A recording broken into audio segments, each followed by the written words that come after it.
তালিকাটা প্রতিদিন আপডেট কেন করা থাকবে না? এটা তো নতুন কথা না। কিনেছেন কোথা থেকে? আমরা কিনি কৃষি মার্কেট থেকে। কৃষি মার্কেট থেকে কিনেন। আচ্ছা, আর আপনার ভাউচার আছে তো, তাই না? ভাউচার গুলো একটু দেখাবেন।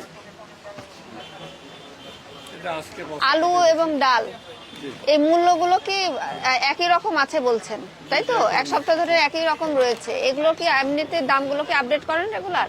এইগুলো মোটামুটি হ্যাঁ, আলুর এক সপ্তাহ আগে কত দাম ছিল? আলুর দাম আগের দামই আছে 49 টাকা। 49 টাকা দিয়ে কিনেছেন এক সপ্তাহ আগে? 48 49। আচ্ছা, আর বিক্রি করতেন কত দিয়ে? 55 টাকা। 55 টাকা, এখনো একই দামই আছে। আর মূল্য তালিকা তো প্রতিদিনই টানান বোধ হয়। ঠিক আছে কিনা চাল খুচরায় বিক্রি করেন? আচ্ছা, মানে 58 টাকায় কিনে আপনি 60 টাকায় বিক্রি করছেন।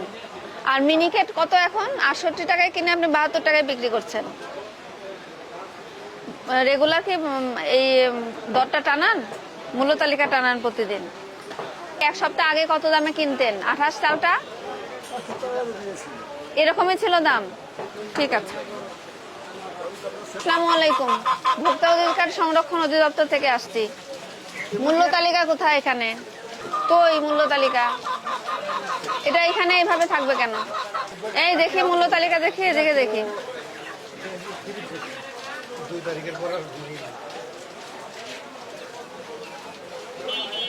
এখন তুমি ব্রয়লার মুরগি এখন কত করে বিক্রি করছো? 200 টাকা। উপরে টানা ছিল, ওটা খুলে দিল 2 তারিখে। আপনি ব্রয়লার মুরগি বিক্রি করেন 200 টাকা, এখানে লিখে রেখেছেন 190 টাকা। আগের ডেটে থেকে আপনি তাহলে না, এটা তো কথা না। কথাটা হচ্ছে আপনার মূল্য তালিকাটা প্রতিদিন আপডেট কেন করা থাকবে না? এটা তো নতুন কথা না। আপনার মূল্য তালিকা প্রদর্শন না করার জন্য যে 50,000 টাকা অর্থদণ্ডের বিধান রেখে 2009 সালে একটা আইন করা হয়েছে, এটা তো নতুন না। আমরা আপনাদের এই বাজারে মোটামুটি প্রতি সপ্তাহে কোনো না কোনো টিম আসে না? তারপরেও এরকম ভুল কেন হলো? আপনার অন্যান্য প্রতিষ্ঠানে আমরা এই মুদি দোকানে আস্তে আস্তে দেখেছি যে সব দোকানে মোটামুটি আছে, কিন্তু আপনার এখানে এসে পাইনি। আর আপনার এখানে 2 তারিখ আপনি আপডেট এখানে 190 টাকা লিখে রেখেছেন, বাস্তবে বিক্রি করছেন 200 টাকা। আপনাকে সতর্কতামূলক ভাবে 5,000 টাকা জরিমানা আরোপ করা হচ্ছে। আপনার জন্য এটা শিক্ষা, যাতে আপনি পরবর্তীতে এই ভুলটা না করেন।